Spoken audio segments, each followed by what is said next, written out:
Well, an arrest has been made in the murder of Montana's Dustin Kjersem, and this case boiled down to forensics, leading investigators to the suspect.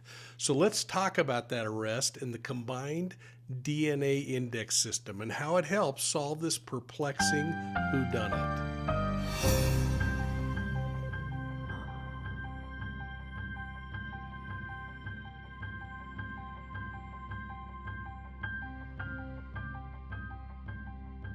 Hey, welcome to Profiling Evil, and thanks for hitting that like and subscribe button down below.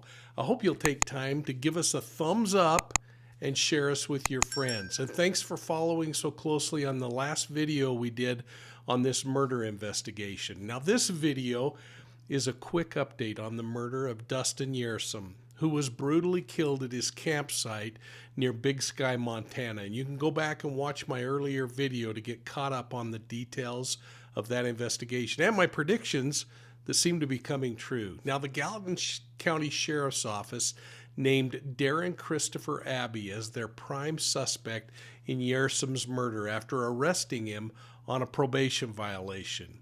This 41-year-old man has a long criminal history that I'm showing here, and that criminal history includes time in prison and aggravated assault charges. So violence is part of his criminal history background. Public records are suggesting that Abbey is a painter by trade, and he has his own painting company that bears his last name. Records that I've discovered show that he lives in St. Regis, Montana, which is a community about a little over 4 hours northwest of where this murder occurred. Now, I suspect, given the facts of that the suspect was out of the area where he lived on work purposes. But frankly, I don't know at this point. But what I do know is that Abbey was arrested in Butte, Montana, about 2 hours northwest of where that murder occurred. Now, it's unknown whether Abbey was making his way home, because this is a route that he could take, or if he was working in the area, but it's probably what gave law enforcement the grounds for arresting him on that probation violation. A few days after his arrest, Abbey was transported to the Gallatin County Detention Center and charged with deliberate homicide. Now, this is a view from the lobby of the courthouse as the initial appearance is taking place right now. I couldn't find a live stream of that. But during a press conference from the day before, the sheriff stated that DNA that was collected from a beer can in Kjersem's camp is what led to that forensic examination and the identification as Abbey as the prime suspect. Now, according to a confession that Abbey reportedly made, it seems like Kjersem offered him at some point while they were in his camp visiting a beer, which he drank. Abbey then, and again, this is according to media reports, apparently said that he struck Kjersem with a piece of solid wood. I'm suspecting probably firewood. And think about it, this would have given the killer a perfect reason to be holding on to the wood, a weapon, and that likely wouldn't have raised any red flags in Kjersem's mind. So he could have walked right behind him carrying that wood, saying, I'm going to throw some more wood on the fire, and then use that to strike Kjersem. And after striking Kjersem with the wood, Abbey reportedly stabbed Kjersem in the neck with a screwdriver and ultimately killed him with an axe. And that's why that evidence was all so important. So let's watch a key piece of that press conference where they lay out what happened. So this press conference today, I will have a few things to say. I'm going to invite Nate Cameraman up, who is the captain of our detective division. He'll have a brief statement, and then I will finish off with a few words. So to start, thank you guys for being here. The Sheriff's Office is here to announce the arrest of Daren Christopher Abbey for the murder of Dustin Kjersem.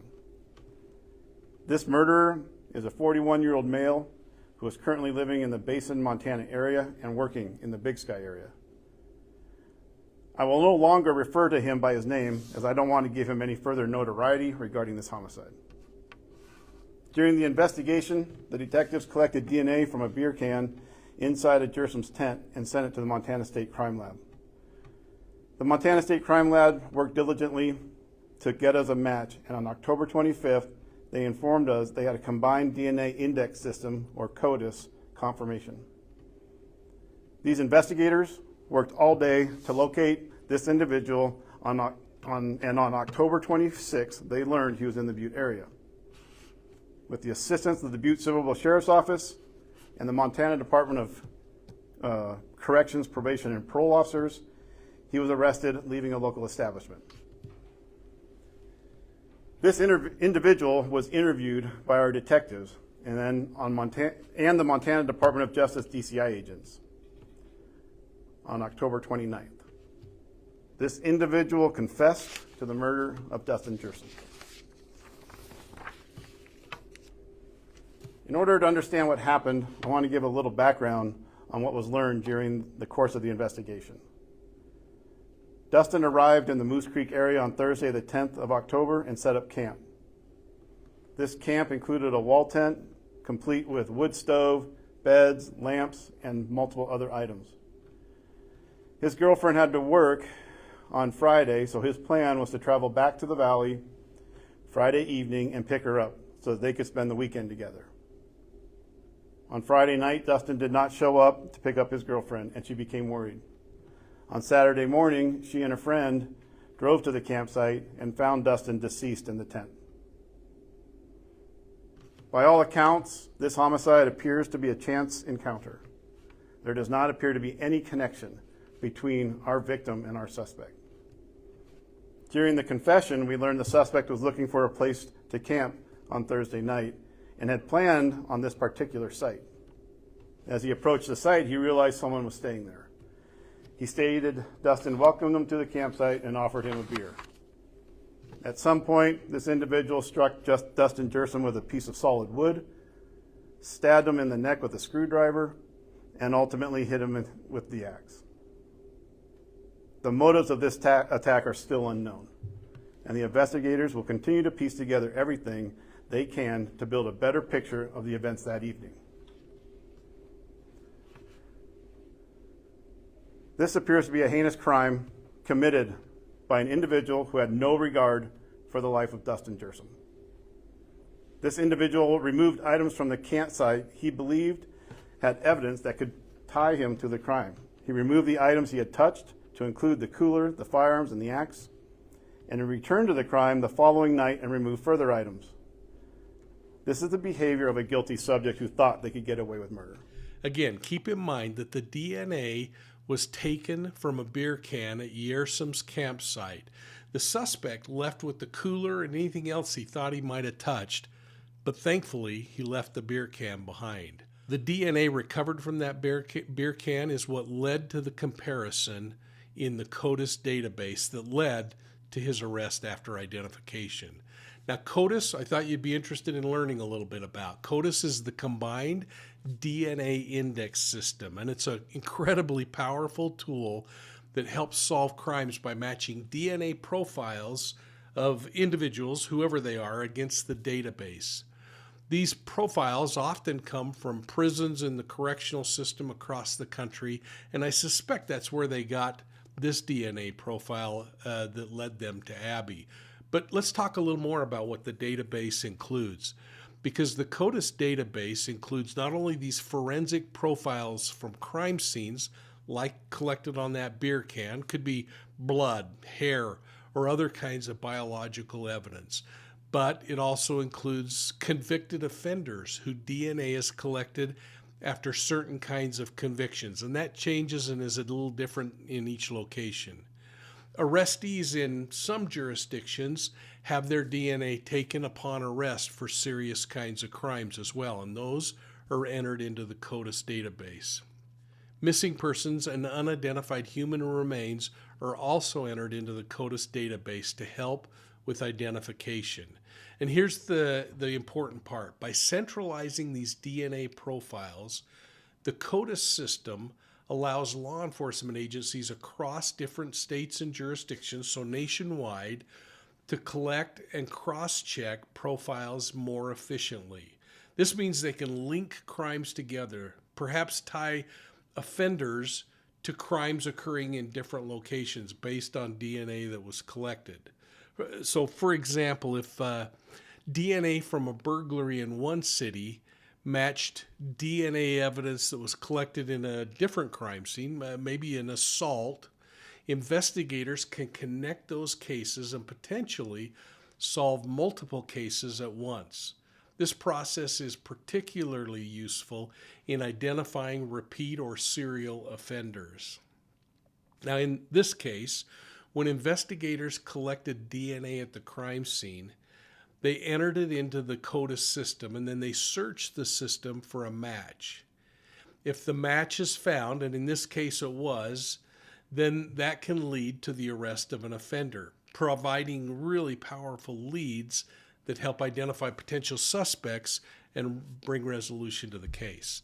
This matching process can happen really quickly and provide investigators with critical pieces of information that they might not otherwise have. Now, CODIS compares DNA profiles against, it's called short tandem repeats, the STRs they call them. And these are specific areas in the DNA strand that, when analyzed, create a unique profile. So when a new DNA profile is uploaded, CODIS runs a search to identify any profiles that have these matching STR patterns in them, alerting law enforcement that a match, or in police terms, a hit, is found.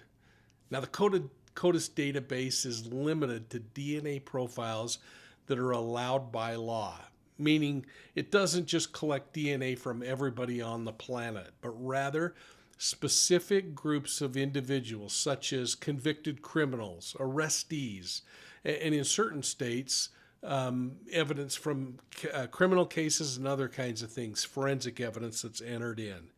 Now, privacy regulations and stringent policies protect against misuse of the database, and only authorized law enforcement personnel can access CODIS under really strict conditions. So this isn't just some wild database that people could just go and add things to or take things from. By facilitating these connections and providing investigative leads, CODIS has become a crucial tool in modern criminal justice investigations, helping solve crimes more efficiently, bringing offenders to justice more quickly, and in the case of Dustin's mother's latest comment, providing some measure of closure to victims and families. Well, I hope this brings you up to speed on the murder of Dustin Kjersem and the justification used to charge Daren Christopher Abbey. Please, folks, take a moment, enter your comments down below about the case. Talk about CODIS and your thoughts on this powerful database and how it's used by investigators. For over a decade, rumors whispered through a quiet Utah town about a secretive group of people who were buying homes, preaching doomsday and redemption. But darkness lurked behind those beautiful closed-door facades. In Deceived, an investigative memoir of the Zion Society cult, I'll take you inside the relentless pursuit of justice against one of the most twisted cults in modern history. Under the guise of religious devotion, the Zion Society hid shocking crimes against women and children, shielded by a web of lies from their self-proclaimed prophet. From the courage of one brave member who dared to speak out, to the intricate investigation that exposed the cult's horrific secrets, Deceived is a haunting, true story of manipulation, of betrayal, and of resilience. It isn't just the story of a criminal takedown. Deceived is a wake-up call about the dark allure that coercive cults place and hold on their members and the gaps that exist in our criminal justice system. When you read Deceived, you'll learn why people join cults, how they escape, and what it truly takes to bring justice about. Deceived, an investigative memoir of the Zion Society cult, is available at Amazon.com. Or if you'd like a personalized copy, you can get one through my website at ProfilingEvil.com. Prepare to face the truth. And remember, that you can find Profiling Evil on Facebook, Instagram, YouTube, and Twitter. And if you like audio podcasts, make sure you're checking out Profiling Evil podcasts on your favorite podcast platform. And please don't forget about checking out our Profiling Evil website at profilingevil.com. There you can buy my books, you can donate to our cause, and you can sign up for our digital newsletter, the BOLO. BOLO stands for Be on the Lookout. And the only people who get the BOLO are those who have signed up. So make sure you send in your information, which is only your email address, and I promise I'll never share it with anyone else. Hey, thanks for your support of Profiling Evil. We'll see you all soon at the next crime scene.